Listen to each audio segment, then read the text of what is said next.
बोलिए श्री गौरी शंकर भगवान की जय। काल हर, कष्ट हर, दुख हर, दारिद्र्य हर, सर्व पाप हर हर महादेव। मित्रों, 30 अगस्त को हरतालिका तीज व्रत है। सभी मेरी मातृशक्तियों को, मेरी बहनों को, बेटियों को सादर शुभकामनाएं। आप लोग इस व्रत को धारण करें। ऐसी मान्यता है कि यदि कुंवारी कन्या या वैवाहिक स्त्री इस व्रत को करती हैं तो ताउम्र इस व्रत को किया जाता है। इसका नाम है हरतालिका तीज। देखिए, हरतालिका तीज 30 अगस्त को पड़ रहा है। इस दिन ऐसा नियम है कि न तो महिलाएं या सुहागवती जो स्त्री होती हैं या कन्याएं जो भी इस व्रत को धारण करती हैं वो दिन भर जल का पान नहीं करती हैं, ना ही कोई अन्न का इसमें भक्षण किया जाता है, अन्न का पान किया जाता है। और साथ ही यदि नींद आ जाए तो कहते हैं कि अगर कोई स्त्री सो जाती हैं तो दूसरे योनि में उन्हें जो है अजगर का जन्म लेना पड़ता है। ऐसी कथा में मान्यता है। सो आपको मैं आगे के विस्तृत बृहद जानकारी दूंगा। इस दिन अगर गलती से भी कोई जल पी लेता है तो दूसरे जन्म में छछुंदरी का जन्म होता है। इसका नाम है हरतालिका, यानी कि पार्वती जी को हरण कर लिया था उनकी सखियों ने, इसीलिए इसका नाम हरतालिका तीज पड़ा। जिस भी बहन की शादी नहीं हो रही है तो हरतालिका तीज को व्रत करें तो भगवान भोले भंडारी जैसे ही उन्हें पति की प्राप्ति होती है। कहते हैं कि एक बार माता पार्वती ने उनसे एक प्रश्न किया कि महाराज, आपको मैं इस पति रूप में प्राप्त कर लिया, किस कारण प्राप्त किया, इसके बारे में आप हमें बताएं। तब भोलेनाथ ने कहा कि हे देवी, एक बार तुम बाल्यकाल में अपने पिता के गृह में हिमालय राज पर स्थित गंगा के तट पर तुमने अपनी बाल्यावस्था में 12 वर्षों तक अधोमुखी होकर घोर तप किया था। इतनी अवधि तुमने अन्न न खाकर पेड़ों के सूखे पत्ते चबाकर व्यतीत किए। माघ की विकराल शीतलता से तुमने निरंतर जल में प्रवेश करके तप किया। बैसाख की जला देने वाली गर्मी में तुमने पंचाग्नि में अपने शरीर को तपाया। श्रावण की मूसलाधार वर्षा में खुले आसमान के नीचे बिना अन्न जल ग्रहण किए समय व्यतीत किया। तुम्हारे पिता तुम्हारी कष्टमयी साध्य तपस्या को देखकर बड़े दुखी होते हैं, उन्हें बड़ा क्लेश होता था। तब एक दिन तुम्हारी तपस्या तथा पिता के क्लेश को देखकर नारद जी तुम्हारे घर में पधारे। तुम्हारे पिता ने नारद जी को आतिथ्य रूप में सत्कार करके उनके आने का कारण पूछा। तब नारद जी ने कहा, हे गिरिराज, मैंने भगवान विष्णु के द्वारा भेजा गया यहाँ पर उपस्थित हुआ हूँ। आपकी कन्या ने बड़ा कठोर तप किया है, इससे नारायण प्रसन्न होकर आपकी सुपुत्री से विवाह करना चाहते हैं। इस संदर्भ में आपकी क्या राय है सो हम जानना चाहते हैं। नारद जी की बात सुनकर के गिरिराज गदगद हो उठे। उन्हें यह पता हो गया था कि जैसे सारे क्लेश ही दूर हो गए। प्रसन्नचित्त होकर बोले कि श्रीमान, यदि स्वयं विष्णु मेरी कन्या का वरण करना चाहते हैं तो भला इसमें मुझे क्या आपत्ति हो सकती है। मैं सहर्ष आपको वचन देता हूं कि अपनी पुत्री पार्वती का विष्णु भगवान के साथ में पाणी ग्रहण संस्कार कराऊंगा। लेकिन भक्तों, यहाँ पर माँ भगवती जगत जननी जो हिमालय की पुत्री के रूप में आई हुई थी, हिमालय की पुत्री माँ पार्वती ने जब देखा कि मेरे पिता ने संकल्प ले लिया है सो उनको बड़ा दुख हुआ। तुम्हारे पिता की स्वीकृति पाकर नारद विष्णु के पास में गए, उनसे तुम्हारे विवाह के निश्चित होने का समाचार सुनाया। मगर इस विवाह संबंध की बात जब तुम्हारे कान में पड़ी तो तुम्हारे दुखों का ठिकाना न रहा।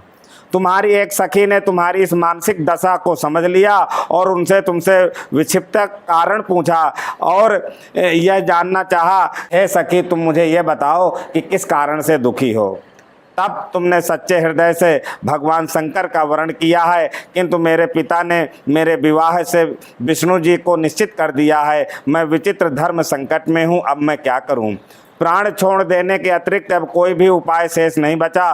तुम्हारी सखी बड़ी ही समझदार थी, बड़ी ही सूझबूझ वाली और बड़ी ही नेकवान थी। उसने कहा, सखी, प्राण त्यागने से इसके कारण ही क्या है, संकट के मौके पर धैर्य से काम लेना चाहिए। इस प्रकार नारी के जीवन में सार्थकता इसी में है कि पति रूप में हृदय से जिसे एक बार स्वीकार कर लिया, जीवन पर्यंत उसी से निर्वाह करें। सच्ची आस्था और एक निष्ठता के समक्ष जो ईश्वर को भी समर्पण करना पड़ता है, मैं तुम्हारे घनघोर जंगल को लेकर के चलती हूँ। अब होता क्या है कि जब माँ भगवती पार्वती को उनकी सखी ने हरण करके जंगल की ओर ले गए, तो देखिए पार्वती कोई साक्षात कोई कन्या नहीं है, ये साक्षात शक्ति का स्वरूप है। लेकिन हिमवान ने समझ नहीं पाया कि पार्वती शंकर को मैं विलग नहीं कर सकता। अच्छा, एक कारण और था भक्तों कि यहाँ पर माता पार्वती की परीक्षा ली गई थी कि देखो ये शिव से स्नेह करती हैं, प्रेम करती हैं या भगवान नारायण से करती हैं। अब इधर इन्होंने किया क्या कि पहले जब इन्होंने तपस्या प्रारंभ करी तो पहले सर्वप्रथम इन्होंने अन्न का परित्याग कर दिया। 6 महीने तक इन्होंने कोई अन्न का ग्रहण नहीं किया। उसके बाद इन्होंने धीरे धीरे जल का परित्याग कर दिया। भक्तों, जल का परित्याग करने के बाद ये सिर्फ वायु लेती थी, वायु के द्वारा अपने प्राण को विश्राम दिया। इसके पश्चात इन्होंने धीरे धीरे वायु को भी रोक दिया। इसके पश्चात बैसाख का जब महीना आता है ना, तो कहते हैं बैसाख और जेठ के महीने में पंचाग्नि में तप करके भगवान शिव की तपस्या करना प्रारंभ कर दिया। पंचाग्नि का मतलब होता है कि बहुत बड़े बड़े उपले के जो बिटौरे के ढेर होते हैं, तो 5 जगह लगा करके बीच में खुद माँ भगवती पार्वती बैठ जाती हैं, अनवरत तपस्या करती हैं। माघ के महीने में और पूष के महीने में माँ भगवती पार्वती देवी ने क्या किया, बोले माता पार्वती जल के अंदर बैठ करके इन्होंने तपस्या करी है। भक्तों, कहाँ तक बतावें, अपने शरीर को इतना कष्ट दिया, इतना कष्ट दिया कि मेरे महादेव से रहा न गया और मेरे महादेव आकर के साक्षात वहाँ पर प्रकट हो जाते हैं। जब प्रकट हो गए तो महादेव ने बार बार उनको समझाया कि देवी, शिव से आप विवाह क्यों करना चाहती हैं? ये शिव कभी, इनके पास में कोई घर नहीं है, कोई मकान नहीं है, इनके पास कोई सुख सुविधा नहीं है। लेकिन पार्वती को क्रोध आ गया शिव की बातों को सुन करके। उन्होंने उनकी बातें न सुनी और जो शिव को अब शब्द कहे भला पार्वती कहीं सहन कर सकती हैं, इसलिए माता पार्वती ने वहाँ से उनको नज़रअंदाज कर दिया। महादेव समझ गए कि इन्होंने 10 इंद्रियों से सच्ची श्रद्धा से इन्होंने व्रत का पालन किया है भक्तों, इसलिए महादेव अपने असली अवतार में आ जाते हैं, अपने असली स्वरूप में आ जाते हैं। पंचानन स्वरूप है मेरे महादेव का, 5 रूप प्रकट हो गए। तो माँ भगवती देख करके बलिहारी हो गई, चरणों में लेट गई, बोली कि आज मेरी तपस्या फलीभूत हो गई। भक्तों, इस प्रकार से जब माँ भगवती ने अपने पति स्वयं साक्षात महादेव को देखा तो फूला न समाया। उन्होंने कहा बरम ब्रूही बरम ब्रूही बरम ब्रूही, हे देवी वरदान मांगो। बोले महाराज, मेरा तो एक ही सपना है, एक ही मेरे मन में संकल्प है कि मैं जब तक शिव जी का वर्ण न कर लूं तो चाहे ताउम्र में कुंवारी रह जाऊं, वो मुझे स्वीकार है। लेकिन मैं सपने में भी पर पुरुष को देखना भी पसंद नहीं करना चाहती। उन्होंने अपनी सब स्थिति बताई कि हे महादेव, हे स्वामी, हे प्राणनाथ, मेरे पिता ने श्री देव ऋषि नारद जी महाराज से ये संकल्प ले लिया था कि संकल्प के माध्यम से कि मैं विष्णु जी के साथ अपनी पुत्री का विवाह करूंगा। हे प्राणनाथ, जैसे ही मेरे कानों में यह बात पहुंची तो मैं अपनी सखी को सारा वृत्तांत बताया। मेरी सखी ने मेरे पिता के गृह से मुझे चुपचाप जंगल की ओर ले आई और जंगल में आने के बाद मैंने आपका पूजन किया। मैंने पार्थिव शिवलिंग का पूजन करके आप को मनाया और सायंकालीन होते होते उस शिवलिंग का मैंने विसर्जन भी किया। इस प्रकार से अंततो गत्वा महादेव बड़े प्रसन्न हुए और महादेव ने कहा, हे देवी, आप चिंता न करें, आपने भाद्रपद मास के शुक्ल पक्ष की तृतीया वाले दिन आपने भगवान शिव को प्रसन्न कर लिया है, मैंने वरदान दिया है, इसलिए आज से इसका नाम हरतालिका तीज व्रत के नाम से जाना जाएगा।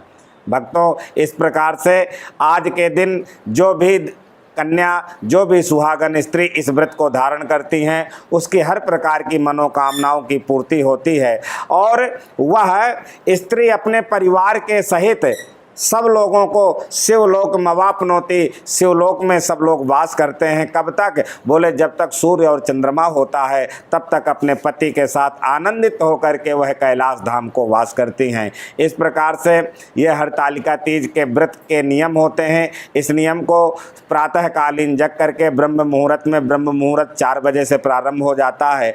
आप किसी की निंदा न करें, शरीर में किसी भी प्रकार का आलस्य, आमाद, प्रमाद न आने पावे, किसी की बुराई न करें और सिर्फ अपने पति की दीर्घायु, अपने पुत्रों की लंबी आयु की कामना के लिए हमारा परिवार सुख शांति से बना रहे। इस प्रकार से भगवान महादेव का पूजन का विधान ऐसे होता है कि एक लकड़ी की काष्ठक की कोई चौकी लें, उसके ऊपर सफ़ेद वस्त्र बिछा दें, अपने सामर्थ्य के अनुसार चांदी का कोई पात्र हो, नहीं तो फिर अपने जो भी साधारण स्टील के पात्र होते हैं उसी पात्र में गाय खुर, कहते हैं कि जहाँ पर गौशाला होती है वहाँ की मिट्टी लानी चाहिए, या जहाँ पर बांबी बनी हो, जहाँ पर सर्प रहते हों वहाँ की मिट्टी ला करके भगवान शिव जी का पार्थिव शिवलिंग बनाना चाहिए। उसका षोडशोपचार से पूजन करना चाहिए। अपने पुरोहित को बुला करके भगवान महादेव की पूजा करने के पश्चात माँ भगवती की हरतालिका तीज व्रत की कथा को श्रवण करना चाहिए। ऐसा करने के पश्चात भगवान को धूप, दीप, नैवेद्य इत्यादि से तृप्त करना चाहिए। अंत तो गत्वा, प्रारंभ के बाद अंत में कहते हैं कि क्षमा याचना करनी चाहिए। क्षमा याचना में आवाहनम न जानामि तवार्चनम पूजाम चैव न जानामि क्षम्यताम परमेश्वरा क्षम्यताम महेश्वरा। इस प्रकार से भगवान महादेव से प्रार्थना करने के बाद ओम जय शिव, ओंकारा इत्यादि की भगवान महादेव की आरती करनी चाहिए। आरती करने के बाद जो भी सुहाग का पूड़ा होता है, देखिए 16 श्रृंगार होते हैं, उन 16 श्रृंगार में से आप प्रत्येक श्रृंगार को माँ भगवती के सामने समर्पित करना चाहिए। ब्राह्मण को यथा भक्ति के अनुसार, यथा शक्ति के अनुसार वस्त्र, दान, दक्षिणा आदि भेंट करके बड़े आदर के साथ, बड़े सम्मान के साथ उन्हें विदा करना चाहिए। ऐसा करने से इस प्रकार से यह हरतालिका तीज जो है यह व्रत संपन्न हो जाता है। इस व्रत के बड़े नियम हैं और बहुत ही कठिन नियम होते हैं। इस व्रत में कभी भी गलती से भी अन्न का पान नहीं करना चाहिए, जल का पान नहीं करना चाहिए। यदि ऐसा कोई नारी, कोई स्त्री भूल से भी करता है तो उसको घोर दंड की भी प्राप्ति होती है। इसलिए हरतालिका तीज व्रत अगर आपने एक बार कर लिया तो ताउम्र, जब तक परमात्मा भगवान भोलेनाथ भंडारी ने हमें उम्र दिया है तब तक इस व्रत को करना चाहिए। बोलिए श्री गौरी शंकर भगवान की जय, बोलिए हरतालिका तीज की जय। मित्रों, इस धर्म गुरु चैनल के माध्यम से यदि आप लोगों को और भी किसी तरह की कोई जानकारी लेना है तो कृपया मेरे इस नंबर पर आप मुझे फ़ोन भी कर सकते हैं, जिसका सुझाव आप लोगों को निःशुल्क मिलेगा। और जैसे मुझे गुरु महाराज की कृपा से ज्ञान प्राप्त है तो मैं सनातन धर्म की जितनी भी पद्धतियां हैं, 16 संस्कार हैं, आपको अवश्य बताऊंगा। मेरा नंबर है 9821041008 9821041008। जय श्री राम, हर हर महादेव। ओम।